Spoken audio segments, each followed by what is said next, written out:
Praise the lord. ఈరోజు మీకోసం జవం గల దేవుని మాట. తిమోతికి రాసిన 2వ పత్రిక 4వ అధ్యాయము 16వ వచనం.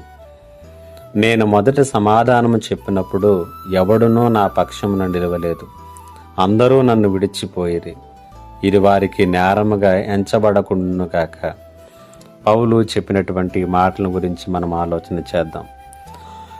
పౌలు తిమోతికి రాసిన పత్రిక 4వ అధ్యాయం 16వ వచనంలో చెబుతున్నటువంటి మాటలు ఒక విశ్వాసి ఒంటరితనములో ఎలా వ్యవహరించాలో, ఒంటరితనముతో ఎలా వ్యవహరించాలో ఆయన తెలియచేస్తున్నాడు. సాధారణంగా జీవితంలో ఒంటరితనం అనేటువంటిది చాలా భయంకరమైనటువంటిది. అది జీవితాన్ని నిరాశతో నింపుతుంది, అది జీవితాన్ని చేదుగా మారుస్తుంది, ఒత్తిడికి గురి చేస్తుంది, కోపానికి, భయానికి, ఆందోళనకు గురి చేస్తుంది.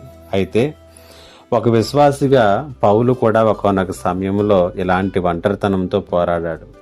పౌలు అంటున్నాడు, అందరూ నన్ను విడిచిపోయారు అంటూ ఉన్నాడు. అందరూ విడిచిపోయి ఒక్కడే నిలబడవలసినటువంటి పరిస్థితులు పౌలుకి ఎదురయ్యాయి. అయితే అలాగున ఒంటరిగా నిలవబడవలసి వచ్చినప్పుడు పౌలు తన జీవితాన్ని ఎంత మాత్రమునో కూడా చేదుగా మార్చుకోవటానికి ఇష్టపడలేదు.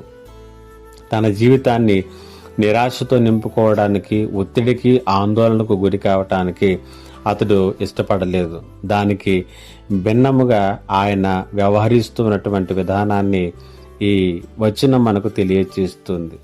అందరూ వదిలివేసినటువంటి సమయంలో ఆయన తన జీవితాన్ని చేదుగా మార్చుకోలేదు, కానీ మారాను మధురముగా మార్చగలిగినటువంటి శక్తి సామర్థ్యములు కలిగినటువంటి దేవుని వైపునకు చూచి ముందుకు సాగిపోయినట్లుగా మనము చూడగలుగుతా ఉన్నాం. ఈ మాటలు వింటున్నటువంటి ఈ జీవితంలో కూడా అందరూ నన్ను వదిలి వెళ్ళిపోయారు, ఎవరు నాతో లేరు, ఎవరు నాకు సహకారంగా లేరు, నన్ను ప్రోత్సహించేటటువంటి వారు లేరు, నన్ను బలపరిచేటటువంటి వారు లేరు, ఇలాగని నేను అనుకుంటున్నావేమో. అవసరం లేదు.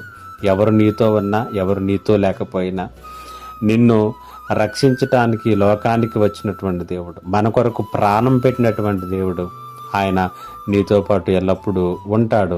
నువ్వు అనాథవు కాదు, ఒంటరివి కాదు. ఆయన నీతో ఉన్నాడు.